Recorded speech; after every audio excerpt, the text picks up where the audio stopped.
I'm in a remote part of Nepal in the Kanchenjunga region in a small village called Gunza. And I'm here because I want to make a film about the Sherpa culture. Now, this is my personal project that I fundraised for in the past 6 weeks. I'm here alone, I don't speak the language, and it is my first time in Nepal. I know we have a nice day.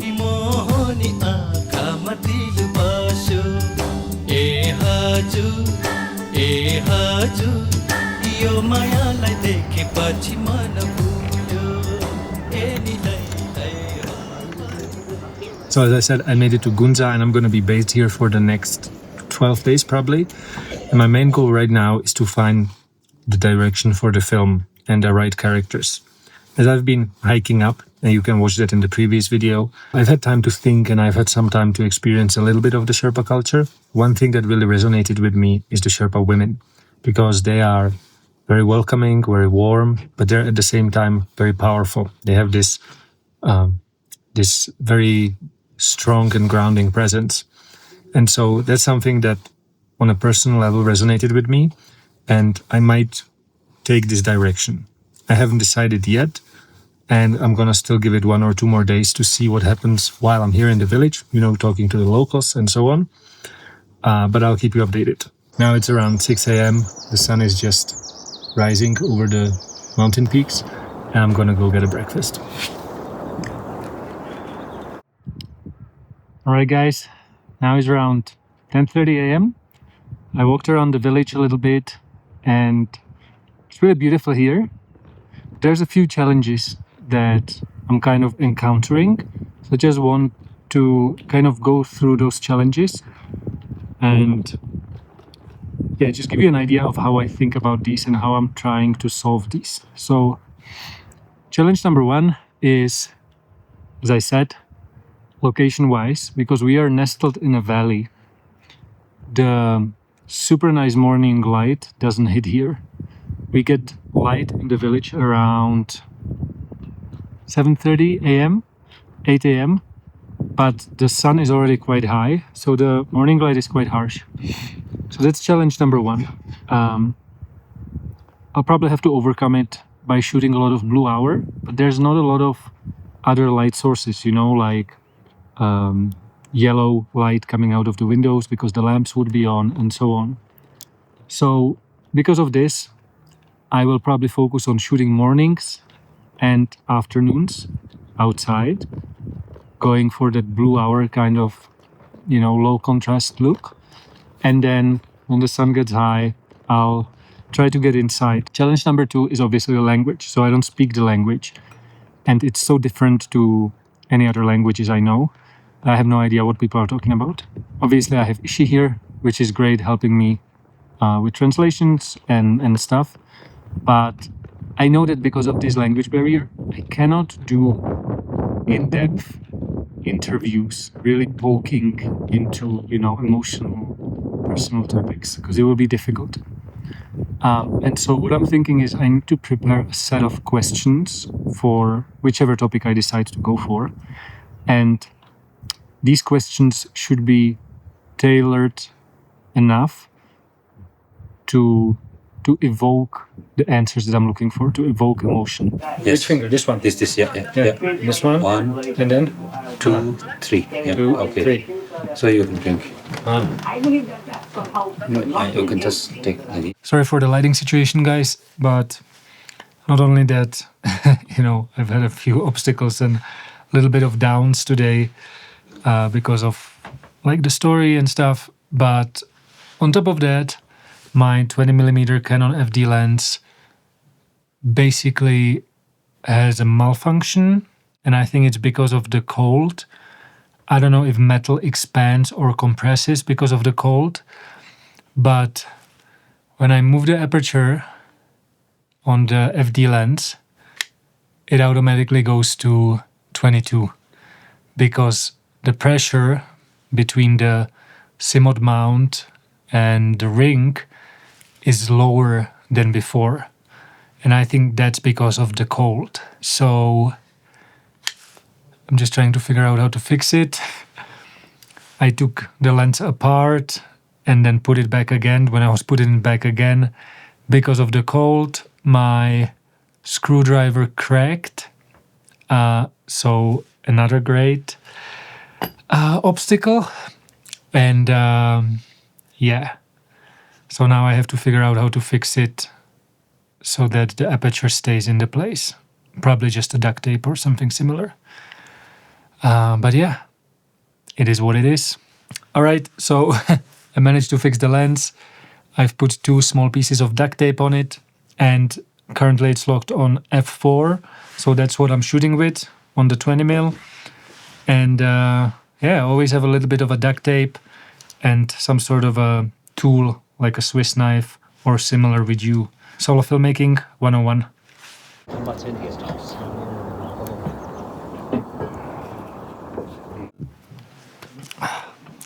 Good morning, guys. So now it's around 6:20 a.m. And yesterday was a little, I think, tough day emotionally because I felt a little lost with the story, with the direction which I should take. Also, I felt like the location is not as interesting as I thought. But I think it was just the tiredness and kind of, maybe the altitude as well.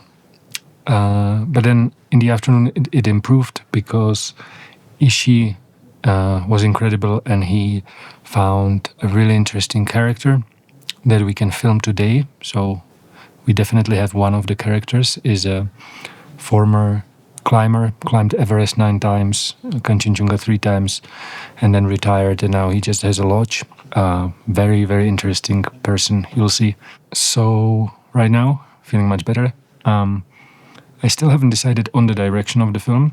As I said, there's the angle of Sherpa women, and then another angle that came up for me is the fact that a lot of these villages around here are kind of almost abandoned because Sherpas are moving to Kathmandu and to other bigger places for better opportunities, or even moving to Europe, kind of leaving the mountains. And some of them are coming back for the season, to work here, have lodges, restaurants and stuff, but some of them are not. And so I think this could be an interesting angle to look at, the meaning of home, what happens when you leave that home, what happens to the culture, how does the culture prevail when Sherpas move away. And so that's another interesting angle.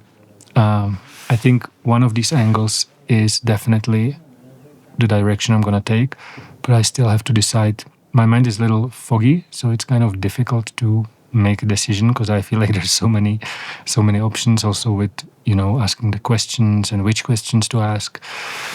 And so I think I'll just start filming and see how it goes from there. Okay, guys, trying to catch up with the yak herders. Man, they're fast. And in this elevation, they need some time to catch my breath.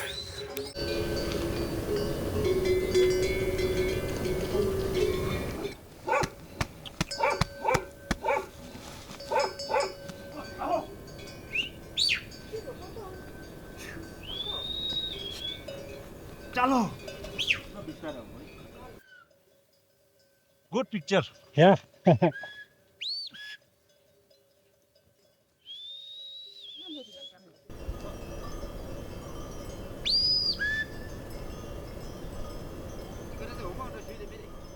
All right, guys, morning session done. Done yet? Give me a bump. Yeah. It was beautiful. Yeah. The yaks and the herders, such a majestic animals. It was all the running around because they're moving all the time. So using Cine saddle and running handheld setup with my Kinefinity, shooting on the 20mm lens mostly. So the experience gets very immersive. And yeah, it was beautiful. Now we have another shoot in front of us. But first, a little coffee and breakfast and stuff like that. 그래서 뭐야? 좀 작성하지. 그럼 너 이거 이거. 예. 그냥 티콘이 너무 아이닝에 하임 조금 너무 밀리고 그러면서. To have a look at you, so I see what else is very nice there. We have a wide shot, medium, like that. Yeah. And keep doing the mantra. Yeah. You just get the Tang usi kuci tang emai na ngajo lego gi mi gi ngajo la siapa la tang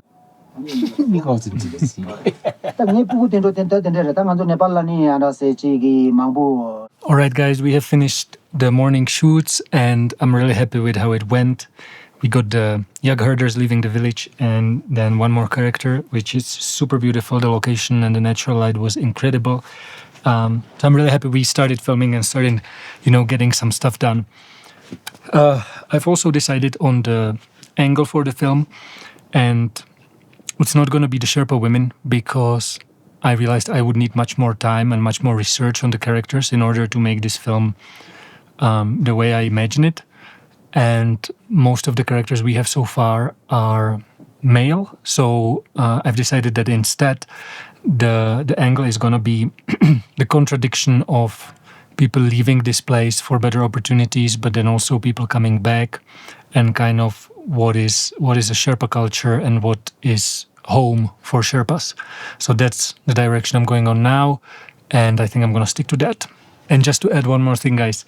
So something that you can take away from this, from me deciding on the angle I just mentioned, is that when you are in a place like this, and maybe you have a few topics on your mind, you have to think about the access, right? You have to think about what are the characters and scenes and locations that you can actually shoot in the time that you have allocated for the project, and then take that into consideration. Because, for example, the Sherpa women film, I think it's a great idea. I think it would be a beautiful film. But if I can't make that film, then I think there's no point in committing to it, because what would probably come out of it is not what I expected. And so rather I'm thinking, okay, working with Ishi, the people that he knows, his relatives, who are these characters that I get access to, and what are the questions and what are the themes that I can dive deeper into with them. So just a few thoughts on this. Always think about the access and what can you actually film. All right, I don't even know what day is it, but now it's around 12:30 p.m. and we had a good shoot morning today. We shot some wood collecting up in the forest, and then we've shot with this very interesting character that we've also shot with yesterday, but he wanted to do a little more stuff and he wanted to redo the interview. So we did that, and I'm really happy with what we got visually. Hopefully the interview that he gave will also be good. I don't understand the Tibetan language, so I just have to trust Ishi that, he gets out the emotion and the answers that are powerful. One challenge that I've encountered is that it's very difficult shooting behind the scenes, focusing on shooting the film and shooting YouTube at the same time. So that's why I think that these 2 episodes or 3 episodes will be a little bit more of kind of talking and a look inside my head and inside the process. And whenever I will manage to film BTS, I'll include BTS. But I think I will later on, once everything is done and I'm back in Bali, I'll do a few videos that are a little more technical and practical. The learnings from here, the setups, the cinematography breakdowns, and stuff like that. So really, this Being a Filmmaker series is a vlog, showing what goes into being a filmmaker, and then that more of a technical and practical stuff, that's what I'm sharing on Patreon. Anyway, I'm gonna cut it here. Oh, actually, I'm just gonna read you Tao Te Ching. That's trying to read you one chapter every day. So let's randomly flip the pages. And 41. When the lofty hear of way, they devote themselves. When the common hear of way, they wonder if it's real or not. And when the lowly hear of way, they laugh out loud. Without that laughter, it wouldn't be way. Hence the abiding proverbs. Luminous way seems dark. Advancing way seems retreating. Formless way seems manifold. High integrity seems low-lying. Great whiteness seems tarnished. Abounding integrity seems lacking. Abiding integrity seems missing. True essence seems protein. The great square has no corners, and the great implement completes nothing.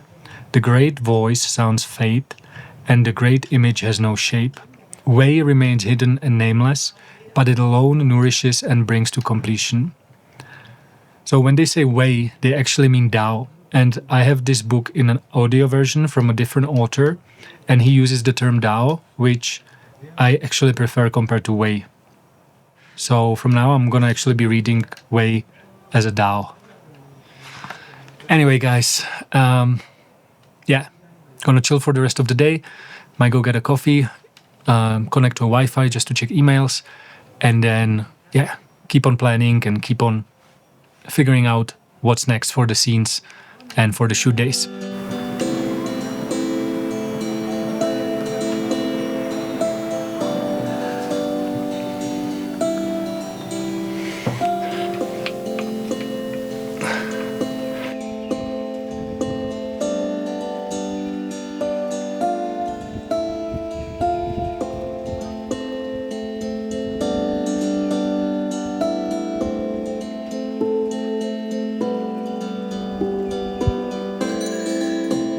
Good morning, guys.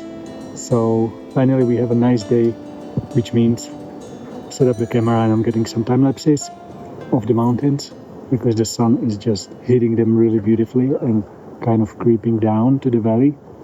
And then I also filmed a little bit of a morning ceremony. So far so good. And I think later, maybe in like an hour or two, we're gonna go to a local monastery and we're gonna film there. So today will be a good day.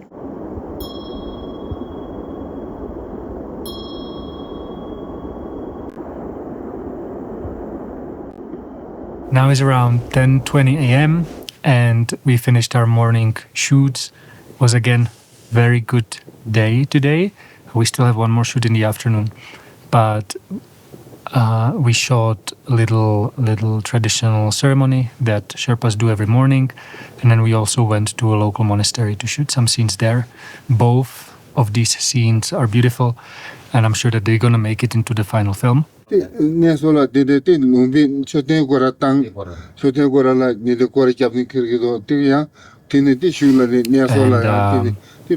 have today here in Gunza, and then tomorrow we're heading higher up into the mountains to 4,200 to spend some time with the yak herders, with the nomadic living Sherpas. And what I've been realizing here is that it really requires patience, and having trust in the people that you're working with. In my case, Ishi, who's basically my local producer, I would say. He's a mountain guy, but he's a local producer because he's helping me to meet all these people and he's asking them the questions that I prepare and so on. So, and I think that sometimes we in the Western world are like so we want everything right now and so rushed. But here I'm realizing that things take time. It takes time for people to open up their doors. And so patience is the key here. But with patience and with, I think, positive approach, eventually the scenes and the characters that we are meeting are very, very good. Okay, guys, we are shooting a little scene inside one of the traditional houses with this little old grandma, and she's gonna just make some fire, cook something, and kind of, just showing the everyday life of Sherpas. So starting on a 20mm really wide shot, and then I'm gonna get closer, and then I'm gonna switch to 50mm to get some details. One thing I really want to get here is the way Sherpas serve the tea, because there's such a gentle gesture that they do when they serve a tea or a coffee or whatever they serve actually. So I want to capture that gesture. So let's see if I can do it here. Okay, guys, using a magic arm here to keep this door open, but have the ability to control how open they are.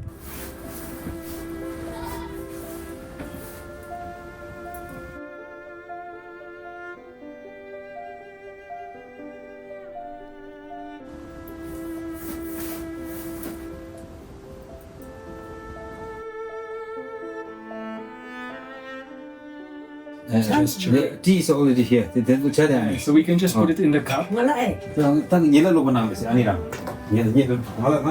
So I sit here. You can get only this, yeah. Exactly. And you do maybe.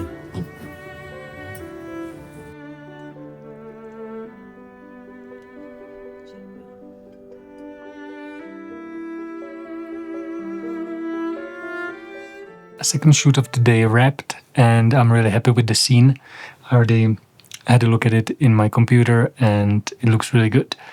Now, the room was extremely dark, so I'm super glad that I'm using my Kinefinity Mavo LF Mark II, which has the dual native ISO of 5120, and that came extremely handy in that situation. Which gets me to a gear point. I haven't actually talked about the gear a lot, so let me tell you what I've been using for the past 5 days that I've been in Gunza. I've been shooting everything on my Kinefinity Mavo LF Mark II, and I've been running this super minimal setup because this allows me to quickly put it inside the backpack and take it out. So this way, I'm not walking around with the big camera, drawing a lot of attention to me. And the key accessories that I'm using are Bright Tangerine side grip, which is super comfortable. I've been using it for over a year now, and I use it either in this setup or in a shouldering setup. And then Left Field 3 base plate, which allows me to quickly switch between tripod and handheld. Also extremely useful with the type of shooting that I'm doing. When I have time and when I can build a little bigger setup, I also put on the Bright Tangerine top handle, which I haven't used before. I just got this from Bright Tangerine, especially for this expedition. But the few times I've used it, I've been loving it. I know that tomorrow we're heading to Campeche, so we're going to be much higher in the mountains and, just on the open spaces, so I'll be able to actually rig up the camera a little more. And I'm definitely going to be using the top handle on that. Other pieces of equipment, my Canon FD lenses, 50 and 20mm, Nisi True Color Variable ND filter, Kinefinity monitor, and FX Lion V-mount batteries. When I need to record audio, I also put on my Sennheiser MKE 600. And yeah, so far I've been loving this setup. Super compact, super minimal, but gets me all the results that I want.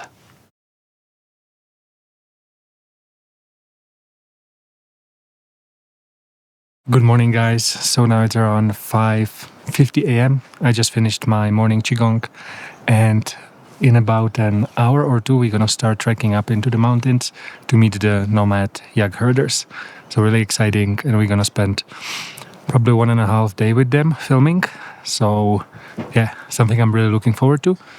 I'm gonna have a breakfast, and then I need to finish some packing so that we can leave some stuff here and only take what's necessary because we have to travel light.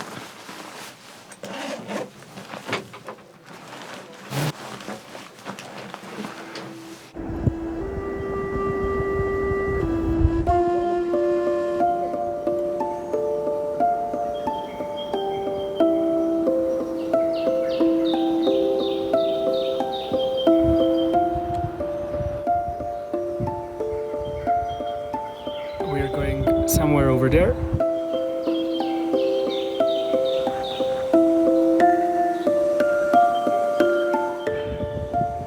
Okay guys, officially highest elevation I've ever been. It's so funny how the scale in these mountains can be confusing.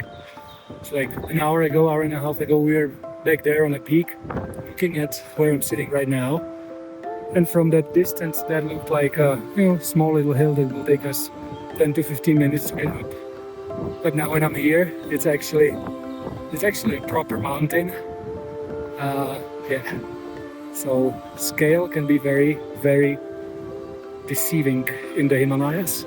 I mean, just look at this. It's first peak that has over 7,000 meters.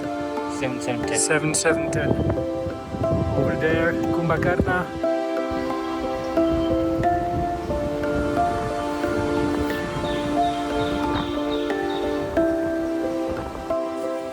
Alright guys, made it to Kambachen, 4,100 meters.